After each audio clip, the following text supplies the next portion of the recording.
Bound by Fate and Blood by Jenna O'Malley. The Merna Annals, Book 1. Chapter 24, Nephtyri. She didn't appreciate the accusation, but Nephtyri didn't deny what gossip said in truth. Since her parents' deaths, she'd been known for shirking the tiara's responsibilities alone. She intended to seek Frey and discuss plans for upcoming parties to silence some of the rumors for the duration of everyone visiting Sancta Terra at most, and a distraction for her own sanity at least. The sounds of voices around a table invited her to hide in shadows and drop eaves where she shouldn't. Witnessing happiness was one of her favorite things to observe from a distance as a royal set on a pedestal and to sit alone in exile herself. Not only vampires were her people, all Merna were her people. So many Merna in one place. What glory! Maria cheered, sipping the tea Bovary sat in her hands. We should begin preparations for a proper gathering, or at least finalizing them. Rolf and I had many conversations. I am glad to see a new catkin and werewolves exist under Yadnirana and Bjorn's banners, respectively. Bovary pulled out a chair to join Frey and Hotami alongside their blind friend, but a laugh caught their attention.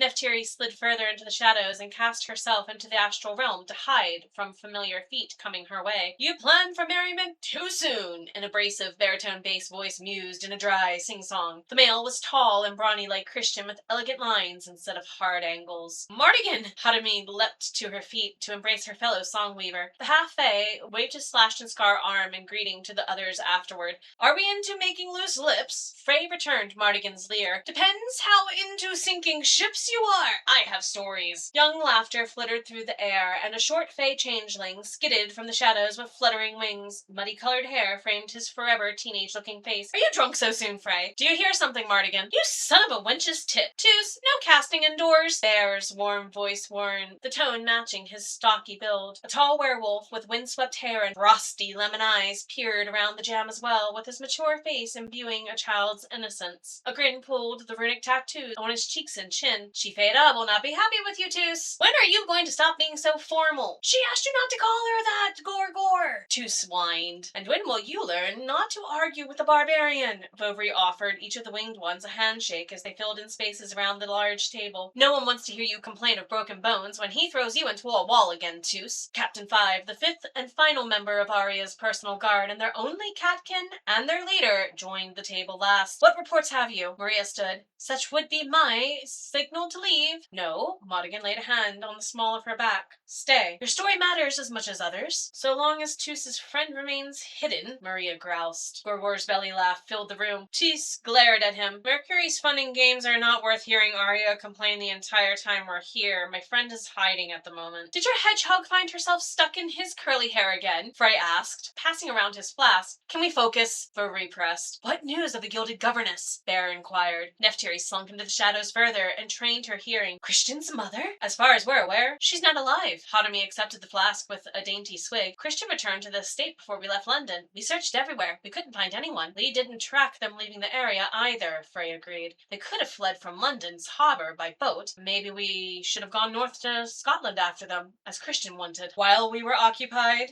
Bovary asked. Considering the ship they sent after us on the way here, Frey asked. We should be thankful nothing more chased us all the way to Flanders. A ship, Captain Five asked. An impressive one. The Strumpet could hardly outrun her, Bovary replied. Christian recognized the vessel as his family's newest model. He told me yesterday he could redraw her plans from memory, and with some proper funding, Madame Malice could lead a true armada. Replicas of Sinclair ships. Could you imagine what we could do with his help? Captain Five responded. Madame Malice should talk with me further then. Kufim Bjorn might be interested in hearing the conversation once she and I speak with Baron Sinclair. Don't call him that, Frey spat. Not here. Christian said he wants to show allegiance to those who saved him when his family left him for dead merely weeks ago. I thought it might be the fevers talking, but that might not be the case. Maria broke the room's lingering tension from reflection on Frey's words. Place your request with Rochelle's cook for meals. Once we finalize those plans and errands to be run, Rolf is not going to be one for letting us return to town from Sancta Terra once the rooms are full here. I cannot blame him. We have many mouths to feed, and the fewer times so many of us are seen running around, the better. I will make certain our lists reach you, especially on Arya's behalf, Bear chimed in, tinkering with a gadget as usual. Nobody understood his inventions, but his discoveries were usually worth the explosion, even when dyeing his hair green forever happened as a side effect. How many did we lose in the attack on the ship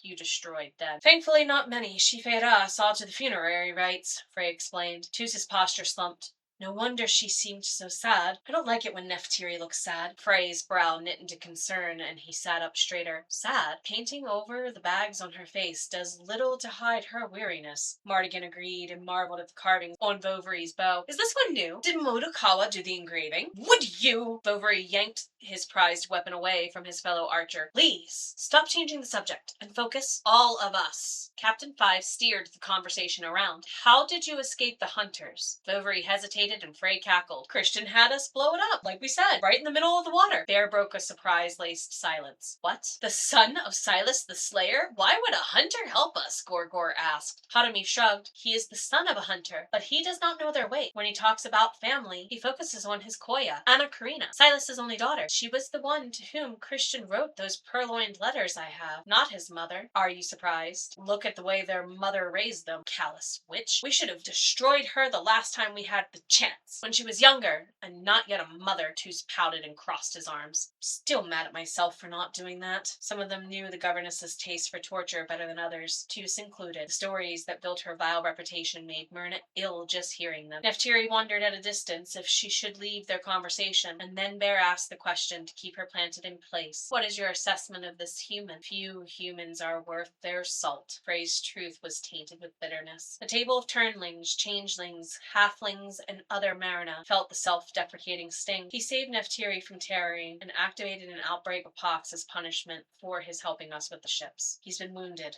by our hands and theirs. Hence why Arya was asked to do some healing. Let Christian's deeds continue to garner him merit. Mardigan glanced at his fellows before calling over his shoulder. Toos, if you're done pouting, do you have the letter? It dropped onto the table with a plop. The Sinclair family sigil sealed the envelope in wax, from what Nephtyri could tell, looking over their shoulders as a shadow. Mardigan stood with a long stretch. The Imperial Lord Hunter sent word from the front, but it landed in Toos's hands instead on the way here. Bovary and Hadami leaned over the letter. Frey roared when they passed it to him. Portal del Merde. What? Maria exclaimed. Read it to me. Silas's cousin and brother-in-arms, Duncan the Draco Killer, lives, Bovary whispered. That's not possible, Nephtyri thought, clutching her throat. Unless those lies Christian loathes run deeper. Past letters we received said he was lost at sea years ago, Maria exclaimed. Her hands landed on Bovary's shaking arm. Bovary, no. He's not coming for you. Not for Frey, and not for you. Nephtyri paid that bounty. Mardigan glanced at his captain, who nodded. Duncan has been enlisting reinforcements in the east. Many come from Greece and Rome, but their recruiting scouts travel the Silk Road cities again, like they did before. Many times before. The color drained from Bovary's face. Maria eased him into his chair again and asked, Has Arya told any of the other elders? As and when he needs, sister, Bear mused. Be on your watch at all costs. Frey reread the letter to himself in silence, before saying, I do not envy the one who has to tell Nephtyri and Rochelle, especially Rochelle. I don't want to be the one who has to tell Christian, Hadami whispered, to give him false hope that his family might be alive and with Duncan. Bear patted her on the head. Do not blame yourself. You and Lee did the best you could given our constraints. Bovary nodded in agreement. All we can do is wait and see what happens with the gathering. Sensing their despair, Nephtyri released the spell and walked into the light. What a soothing sight! Shifeda!